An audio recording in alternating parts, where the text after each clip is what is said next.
couvre un ensemble de dispositions artistiques, le fait que George Sand est lié d'amitié à deux grands écrivains du temps et que cette amitié-là, elle donne quand même la mesure de ce que George Sand représente en littérature. Le premier lien de grande affection et de grande estime est avec Balzac. Je vais aller un peu vite, et au besoin les questions permettront d'y revenir. Balzac rend hommage à George Sand diverses fois, est absolument fasciné par cette femme auteure. Quand il se rend à Nohant, il écrit à Madame Anska à quel point, effectivement, il est subjugué par George Sand, qui est toujours en train d'imaginer quelques romans à venir. On sait que Balzac dédicace aussi à George Sand les mémoires de deux jeunes mariés. Peut-être la chose la plus étonnante est que Balzac a songé, on a des preuves par correspondance justement, Balzac imagine un moment que George Sand pourrait écrire la préface de la Comédie humaine. C'est le moment où on est dans les années, Balzac meurt en 1850, 48-49, et à un moment donné, Balzac dit « mais j'aimerais bien au fond que quelqu'un qui ne soit pas moi imagine de penser mon œuvre en entier », et George Sand dit « mais je pense que je suis effectivement à la fois extrêmement sévère, mais peut-être une de celles qui ont le mieux compris ce que vous voulez faire en littérature ». On a des témoignages à la mort de Balzac, de différents articles publiés donc par George Sand, où elle va dire à quel point Balzac était exceptionnel à tous égards, et à terme on reconnaîtra sa force conceptuelle. La chose est plus étonnante qu'il lui paraît, puisque quand Balzac meurt, personne n'est quand même vraiment persuadé que c'est le grand auteur qu'il deviendra rétrospectivement avec le temps, même les réalistes naturalistes se demandent si Balzac, par moment, ne va pas un peu la campagne, tandis que George Sand dit non, il faut lire tout Sand, parce qu'il y a effectivement, tout Balzac, voilà, il faut lire tout Balzac, et la formule est vraiment nouvelle, il faut lire l'ensemble de Balzac, et à ce moment-là, on comprendra quelle force exceptionnelle et quel artiste inouï Balzac a été. La deuxième amitié, celle-là un peu plus connue, c'est celle que George Sand, qui lit George Sand à Flaubert, et qui a d'ailleurs été, pour moi, travaillant sur la correspondance de Flaubert, ma porte d'entrée sur George Sand, puisque je suis 19e-iste, que j'ai fait ma thèse sur Stendhal, vous voyez rien d'auteur-femme jusque-là. Ensuite, je me suis intéressée aux correspondances, c'était le moment où il y avait toutes sortes de théories qui jaillissaient à ce propos, et c'est en regardant de très près la correspondance de Flaubert que je suis tombée sur ce qui venait d'être édité, la correspondance avec George Sand, et qu'à ce moment-là, je me suis intéressée à George Sand, après la correspondance de Flaubert. Mais ce qui est manifeste dans la correspondance de Flaubert et de Sand, c'est que précisément, on est là, du point de vue de Flaubert, dans un face-à-face de grands écrivains. Flaubert ne met jamais ça en cause, mais George Sand non plus. On rappelle que George Sand a l'âge de la mère de Flaubert, et George Sand est la première à dire, par exemple, que Salammbô, qui est un roman que publie Flaubert, qui n'a aucun succès, on se demande ce que c'est que cet anticaille et ces personnages absolument incompréhensibles, etc. George Sand va dire, c'est une œuvre exceptionnelle, elle signe un très grand artiste, et il faut le temps qu'il soit reconnu, etc. Et donc, là aussi, l'acuité de perception de George Sand est incomparable, et Flaubert va répondre d'une manière qui est peu connue, puisqu'on a tendance à dire évidemment le grand Flaubert, puis George Sand avec ses affaires berrichonnes. Or, Flaubert va dire à quel point, dans des lettres autour de lui, à quel point George Sand possède le génie narratif. Et ça, il est extrêmement admiratif de ça, parce qu'il dit on entre dans une histoire, et ça y est, le décor est planté, l'histoire peut commencer, on a envie de connaître la suite, comme on dit familièrement, et là, on a un véritable génie. Flaubert a l'idée, par ailleurs, au fond, sentant bien que ses positions esthétiques ne sont pas celles de Sand, et les lettres font évidemment état de différences manifestes entre les positions de Flaubert et celles de Sand, Flaubert va lui dire « je vais écrire quand même une petite nouvelle pour vous faire plaisir, qui sera à votre façon à vous de faire de la littérature, et ce sera un cœur simple ». Un cœur simple de Flaubert a été conçu comme une sorte d'hommage à George Sand, et donc de quelque manière, devait être, aux yeux de Flaubert, il s'en explique dans la correspondance, une sorte de quasi-pastiche du style de George Sand. Malheureusement, Sand meurt en 1976 et le texte n'en prendra pas connaissance sur un point. En tout cas, assurément, George Sand ne réussit pas à convaincre Flaubert, c'est sur la question politique. Parce que là, Flaubert est tout à fait disposé à débattre de questions esthétiques, mais sur la question politique, il ne veut rien entendre et dit plusieurs fois dans la correspondance à quel point, justement, il trouve que George Sand a toutes les qualités, mais qu'elle est insupportable quand, je cite Flaubert, elle enfourche son dada socialiste. Alors là, bon, ça, évidemment, pour Flaubert, ce n'est pas possible. Justement, je m'étais dit que ça pouvait être intéressant de vous faire entendre, de faire un petit point sur ce qu'était la réception de George Sand.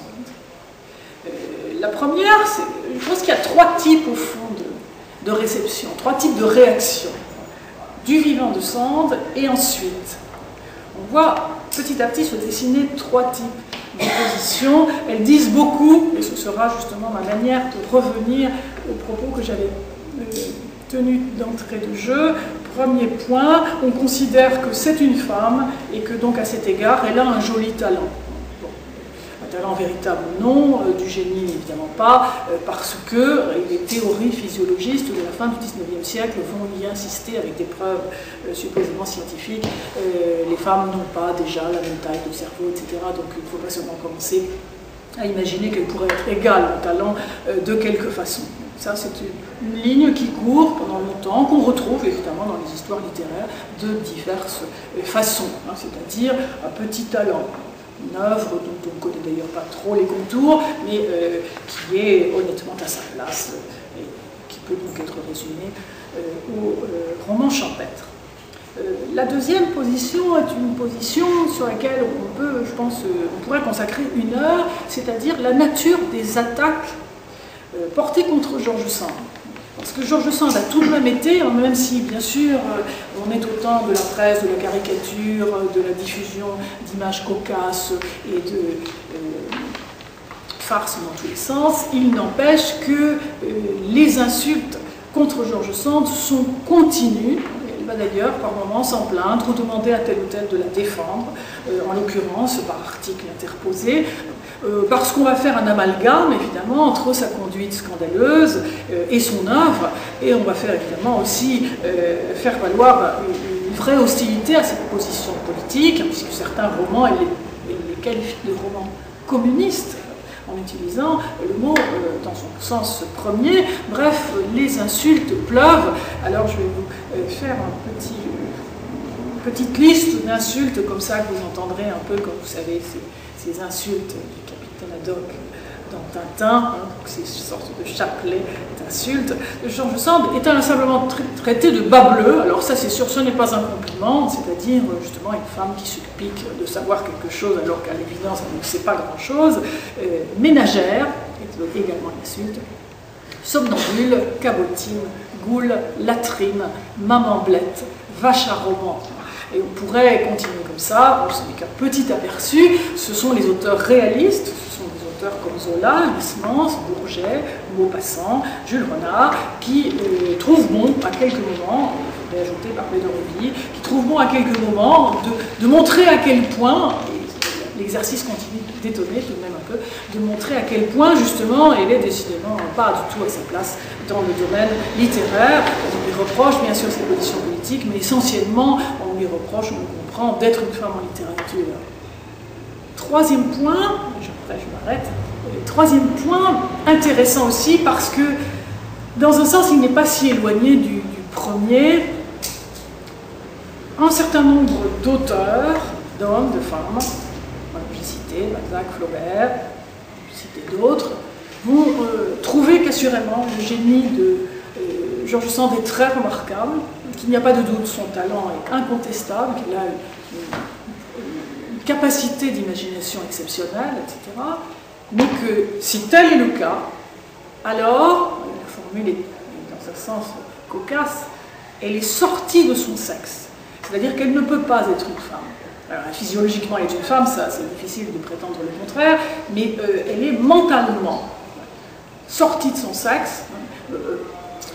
Flaubert va dire elle est du troisième sexe. Balzac va dire dans un portrait fameux, mais en réalité George Sand n'est pas une femme.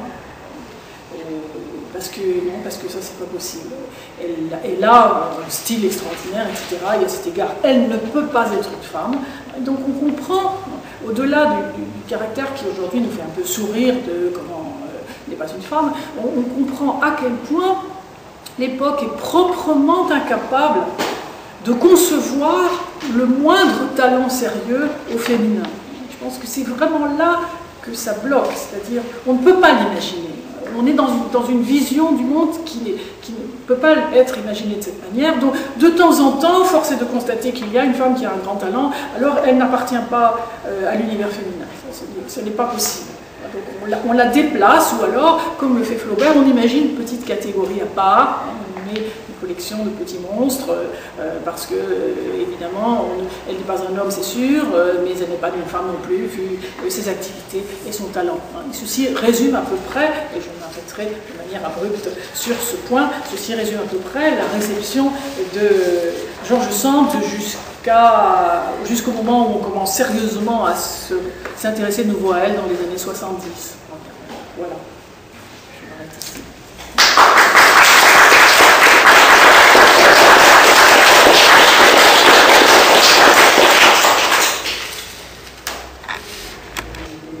Préjugés envers les femmes. C'est-à-dire qu'en Angleterre, la situation a été bien analysée. Il y a beaucoup plus tôt un nombre notable de femmes auteurs, George Eliot, Jane Austen, etc., à cause du niveau d'éducation. C'est-à-dire, on est dans un pays protestant, les femmes lisent la Bible, on pourrait croire que ça a un effet tout à fait dévastateur sur la moindre imagination ou talent. En réalité, non. Il y a les écoles du dimanche, etc. Donc, le niveau d'éducation, hein, quand on compare les carrières, je sais qu'il y a des choses que je connais de manière approximative, mais je sais que quand on compare les carrières, ça n'a rien à voir, et qu'en réalité, il y a bien sûr des oppositions quand même celle qui a le mieux théorisé ces choses, Virginia Woolf, dans Une chambre à soi, rappelle évidemment, mais tout de même, le climat culturel est différent. Je pense, pour donner un petit peu peut-être plus de force à cet argument, je pense qu'on peut, comme l'ont fait certaines historiennes, montrer que la Révolution, la rhétorique de la République, des sans-culottes, de la virilité, de la gauloiserie, etc., a fait beaucoup dans l'univers culturel français pour marginaliser non seulement les femmes de la vie politique, on le sait bien, ce sont les analystes de Geneviève Fraisse, mais aussi en littérature. Je pense que ça se tient parfaitement. L'histoire propre à la France a fait que ce moment révolutionnaire, qui avait d'abord ouvert, on pouvait s'en réjouir, une sorte de fenêtre véritable pour les femmes qui prennent la parole politiquement, on a de Gouges, on a Roland, etc., va ensuite se refermer après 93, brutalement. Les femmes seront censées justement occuper la vie privée, la sphère privée et les hommes de la sphère publique, à partir de quoi la littérature s'en ressent, alors que l'Angleterre, qui ne connaît pas cela, évidemment accueille sans aucun doute beaucoup mieux, et elles sont plus nombreuses, puisqu'on a fait des comptes aussi, on a vu qu'elles étaient plus nombreuses qu'en France, pour des raisons qui tiennent d'abord au degré d'éducation. Et dans les autres pays d'Europe? Alors ça, je ne sais pas, parce qu'il faudrait voir le cas de l'Espagne et de l'Italie. Je pense qu'il n'est pas comparable du tout, parce qu'une des choses qui est intéressante dans l'histoire littéraire française, c'est qu'il y a toujours eu des femmes. Parce que si on regarde l'Angleterre, si on compare simplement l'Angleterre et la France, on s'aperçoit qu'en Angleterre, ce n'est pas constant. Donc il y a quelques grandes figures, puis que ça s'arrête, puis que nous aurons les quelques grandes figures, alors qu'en France, c'est en effet constant et qu'il y a des débats inlassablement, les historiens ont bien documenté ça désormais, autour de qu'est-ce que c'est que ce rapport des hommes et des femmes, pourquoi la dépendance, pourquoi la soumission des unes et l'autorité des autres, etc. Donc ça, ce sont des questions qu'aujourd'hui on a bien à l'esprit, et donc dans les autres pays d'Europe, en Allemagne, on pense à quelques figures, Bettina von Arnim, Mathilde de Goethe, etc., mais je ne peux pas vous en dire davantage. Ça serait intéressant de creuser. Oui, ça a sûrement été fait par des collègues qui sont en littérature comparée. Mais n'ai pas regardé de ce côté. On a l'habitude de comparer la France et l'Angleterre, précisément parce qu'à mon sens, c'est en France et en Angleterre qu'il y a le plus de femmes auteurs. Et que dans la mesure où justement il y en a beaucoup, on s'aperçoit qu'il y en a davantage en Angleterre que le niveau d'éducation est supérieur, etc. Est-ce que vous pourriez développer l'idée que vous avez donnée de la rhétorique de la révolution qui a marginalisé les femmes? Je ne comprends pas bien en fait. Mais pour ça, il faut procéder par étapes. Il faudrait d'abord que vous lisiez justement, alors c'est le livre de Geneviève Fraisse qui s'appelle, alors là, le titre m'échappe à l'instant, il me semble que c'est La muse de la raison, la démocratie exclusive ou quelque chose de ce genre. Et Geneviève Fraisse, donc, qui est philosophe, a développé quelque chose qui est désormais, qui a convaincu tout le monde, assurément, à savoir qu'à la Révolution, les femmes ont été en réalité exclues de la vie publique. Au moment où on construit la démocratie, elle se construit la démocratie à la française sans elle, puisque à partir de 1993, les clubs de femmes sont interdits et qu'on a le Code civil de 1804 ensuite qui va donner à chacun des sexes son rôle, sa place de manière extrêmement pesante. On sait qu'aussi, c'est à ce moment-là, quelques années plus tard, qu'on supprime le divorce qui sera établi en 1884, si je me souviens bien, les choses du genre. Donc, si vous voulez, il y a un tournant politique tout à fait calamiteux d'un point de vue féminin, parce qu'on va arrêter la visibilité des femmes en politique qui avait commencé, effectivement, on en connaît quelques figures, qui va recevoir un coup d'arrêt brutal, et il faudra attendre un peu les saint-simoniennes de la fin des années 30. Si on entrait dans les détails, on pourrait montrer qu'il y a des résistances, qu'il y a des discours tenus, qu'il y a des réflexions dans ce sens, mais tout de même, au niveau de l'État, il n'y a aucun signe d'encouragement, ça c'est sûr, et même à l'inverse, une sorte de frein. Je pense que, pour rebondir sur ce que vous disiez, peut-être justement de ramener un peu du côté de la littérature, je pense qu'il y a une sorte de grand paradoxe pour le 19e siècle, en tout cas moi je le lis comme ça. Il y a un grand paradoxe qui consiste d'une part à faire tout, y compris légalement, pour museler le moindre petit début de pouvoir des femmes d'un côté, et en même temps l'extraordinaire dynamisme du fait que pratiquement pourtant les femmes sont partout. Elles sont dans les milieux éditoriaux, elles sont éditrices, elles sont souvent, elles reprennent le commerce de librairie de leur mari, etc. À quelque niveau que l'on se situe de la vie culturelle, il y a des femmes en nombre. Et donc on se trouve, si vous voulez, dans cette torsion étonnante où d'un côté rien ne leur semble permis et de l'autre, eh bien, elles sont pourtant là. Et plus on avance évidemment dans le temps, plus elles seront nombreuses. Et l'éducation, une fois qu'on va avoir des réflexions plus générales à partir de la Troisième République sur l'éducation, elles seront là, nombreuses, ce sont elles qui écriront les manuels, etc. Au XVIIIe siècle, en fait, il y avait beaucoup de femmes qui étaient des intellectuelles dans tous les domaines. C'était souvent des femmes de l'aristocratie ou de la très haute bourgeoisie. Et on les reconnaissait dans la société, elles donnaient ça, etc. C'était très important. Donc, malheureusement, la résolution a cassé quelque chose. C'est-à-dire que c'était quand même de nature différente, parce que vous avez dit vous-même que alors, ça ne représente tout de même qu'un nombre très infime de la population, bien entendu, puisqu'on sait qu'à la Révolution, par exemple en 1789, 20% de la population sait lire, donc ça vous donne une idée quand même. Alors on sait aussi, les historiens de la lecture ont montré que c'est pas parce qu'on ne peut pas lire soi-même que les autres ne lisent pas, donc on n'est pas au courant de ce qui se passe, mais tout de même, et c'est encore plus vrai, ce chiffre est un chiffre général pour la population française, calculé à partir de paramètres approximatifs, mais c'est certainement plus vrai, évidemment, les femmes sont beaucoup plus en nombre analphabètes que les hommes, donc évidemment on peut célébrer quelques Salonières, Émilie du Châtelet et quelques autres. Ce qui est intéressant dans la question de la réception, que j'ai un peu regardé, c'est que sous l'Ancien Régime, les femmes sont comparées aux femmes, mais elles sont célébrées. Et les grandes femmes auteurs, et il y en a, reçoivent un accueil absolument réel, avec des publications qui les encensent, avec des poèmes en leur honneur, avec des reconnaissances effectives, des productions qu'elles peuvent faire. À ceci près tout de même qu'elles sont toujours comparées aux femmes. C'est-à-dire, si on regardait par exemple Voltaire sur un certain nombre de femmes auteurs, on pourrait montrer que Voltaire considère qu'évidemment, les femmes sont dans leur catégorie de femmes. D'aucune manière, elles ne font de la littérature de la même façon. Il y a un discours fort de la différence. Une fois qu'il est attendu que les femmes sont là et, ma foi, ont l'air de s'intéresser aussi à la littérature, à ce moment-là, si elles produisent des choses agréables, Voltaire envoie des compliments et célèbre, et non pas seulement par une espèce de supposée galanterie, mais réellement parce qu'il leur trouve du talent. Madame du Bocage, par exemple, qui est une des grandes, qui écrit une épopée, qui écrit une pièce de théâtre, etc. Voltaire salue son talent, dit qu'elle est exceptionnelle, et la compare à Sappho et à quelques autres. Donc c'est un discours de la différence au XVIIIe siècle. Mais il paraît, à bien des égards, beaucoup plus aimable que ce qui se trouve ensuite. Et ça, c'est quelque chose que Germaine de Staël dit dans De la littérature.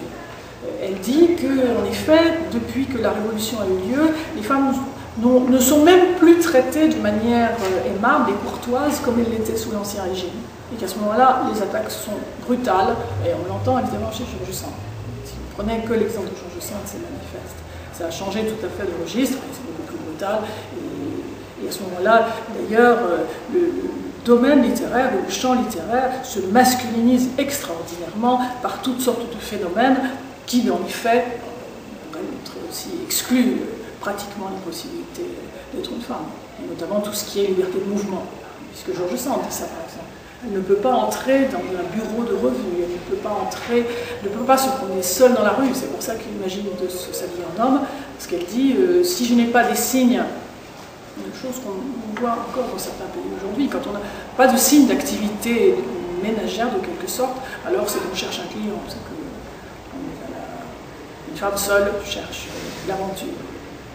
Impossible de se rendre justement seul dans un foyer de théâtre, dans un café, bien entendu, non, pas possible. Or, il y a des cafés littéraires, ce serait bien de pouvoir y être, d'entendre un peu les sujets d'actualité, etc.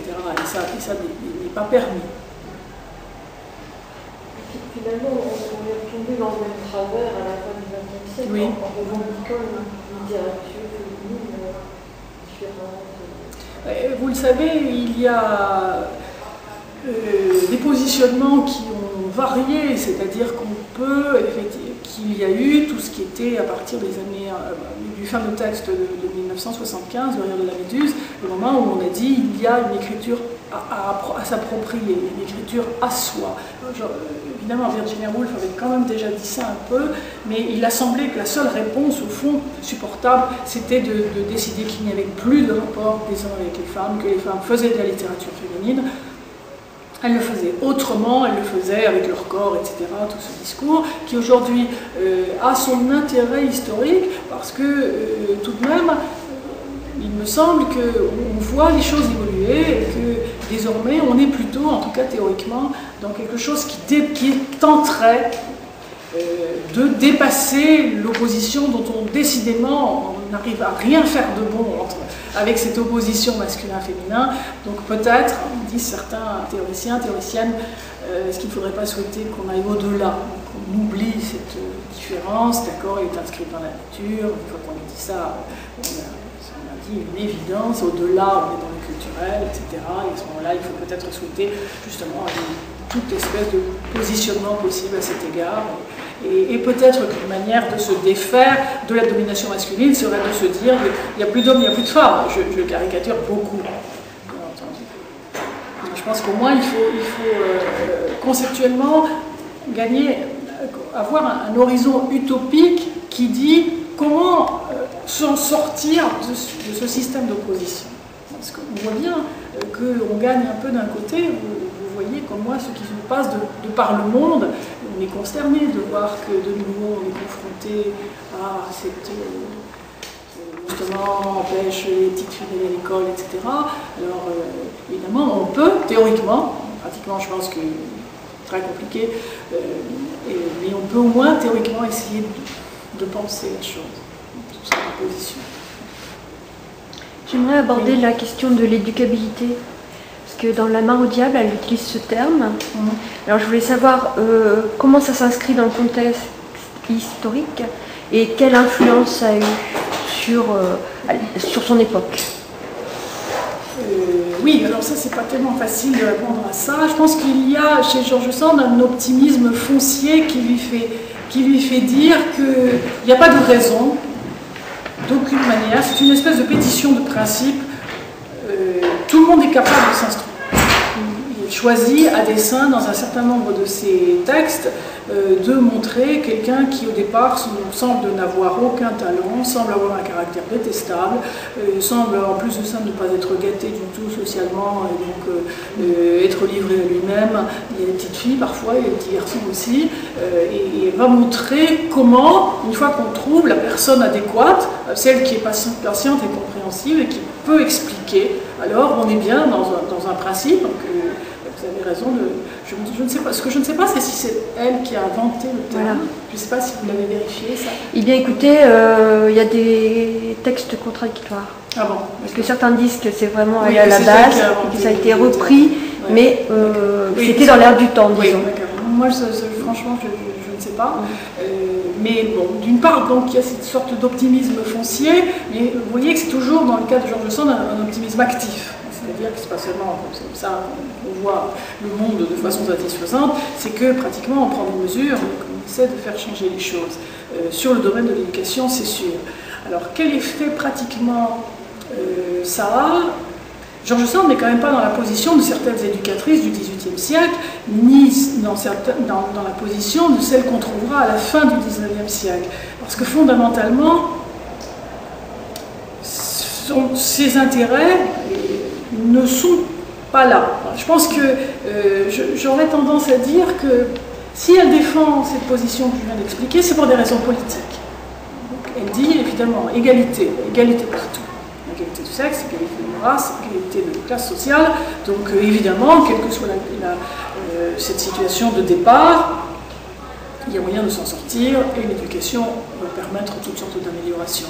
Mais elle ne livre pas de théorie sur l'éducation, par exemple, comme on a quelques fameuses éducatrices de l'Ancien Régime qui le font.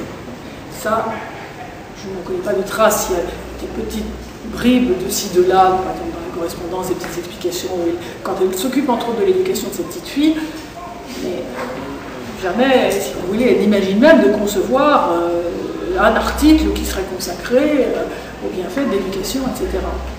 Donc le geste, essentiellement, c'est un geste politique. Après, quel effet ça a? Il faudrait demander à un historien de l'éducation, et ça je ne le suis pas, c'est pas trop ma partie, j'avoue, donc je ne peux pas vous répondre de manière adéquate. Alors il y a des publications qui sont faites sur l'histoire de l'éducation au XIXe siècle, sur l'histoire de l'école, sur justement la séparation des petits garçons et des petites filles, quel effet ça a, etc. Je pense que c'est assez bien documenté, mais pour ma part... Dans son roman de La mer au diable, elle parle l'homme était éducable, elle ne parle pas d'éducabilité. Je crois que ça a été créé après, par la suite. Ça a été... Mais là, c'est parce qu'elle a vraiment la vision, elle lutte contre l'image du paysan berrichon, obtus, ignare et décidément bon à rien. Et elle va vraiment, justement, dans ses romans, montrer que non, absolument, il n'y a pas de raison, a priori, pas plus le paysan berrichon que n'importe quel paysan, que n'importe quel homme, que n'importe quel individu, etc. Et vous voyez que là aussi, la réflexion de nouveau est politique, dans une perspective de il faut que, justement, ça change et que les a priori, les préjugés, cessent. Merci. Pas d'autres questions? Moi, une toute petite question. Ça concerne les autobiographes, les biographes que vous avez cités. Oui. Pierre-Henri Mauroy, Francine Manet, oui, et le troisième. Et le troisième, c'est Joseph Barry. Barry, c'est B-A-2-R-Y. Et je pense qu'il est réédité. C'est curieusement un Américain qui a été parachuté dans le Berry pendant la Deuxième Guerre mondiale et qui a du coup décidé de s'intéresser à George Sand. Et c'est certainement longtemps la biographie qui a été la mieux informée, la plus complète, la plus juste. Vraiment, la peine de regarder ça. Merci. Merci beaucoup.